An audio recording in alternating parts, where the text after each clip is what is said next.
Hi, with the next Railgun episode being 1 month away, I figured I would go rewatch previous seasons of Railgun to pass some time. When I watch a Tuaru series anime, especially Railgun, I usually end up staring at the background a lot. It just looks gorgeous. And through that staring, I discovered details that just adds to the enjoyment of watching the anime. This video is about the notable details I have noticed in the first season of Railgun. See how many of these you notice. So, let's get started. Our first detail takes us to the bank robbery in episode 1. Right after Kuroko chat on one of the guys, she can be seen looking at the guy on the ground before running off to the side. This was to prevent possible collateral damage from the following fireball man, showing her as someone who's really mindful of a person's safety. Next up is this clip.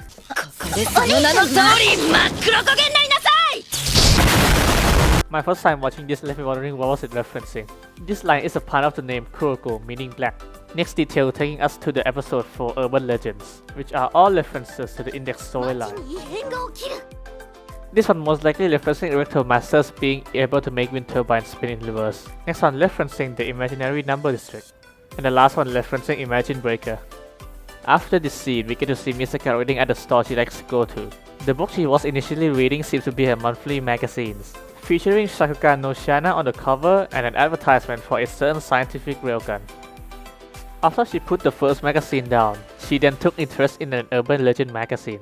Looking from the cover, it seems to depict the Tokyo Dome from the front view, the one that Misaka lives in, and what seems to be a potential foreshadowing of an urban legend playing an integral part in the Railgun OVA named Who's Watching.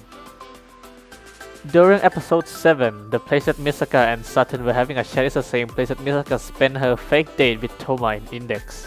Notice the wooden beam and hot dog stand behind them. Episode 10 brings us a quick montage from Kuroko. In the opening shot, we see this cat, possibly being the cat that 10,000 further would later adopt. Next notable details I found is the one in episode 12, where the treatment program were being broadcasted. We see a brief cameo from item before their eventual appearance in Railgunners. Moving on, next episode. We see the monolith from the 2001 movie A Space Odyssey, coupled with a reference to the opening scenes. You can look it up, it's a pretty good movie, I recommend. Unfortunately, I couldn't find any details worth mentioning past the halfway point, so here's what I found.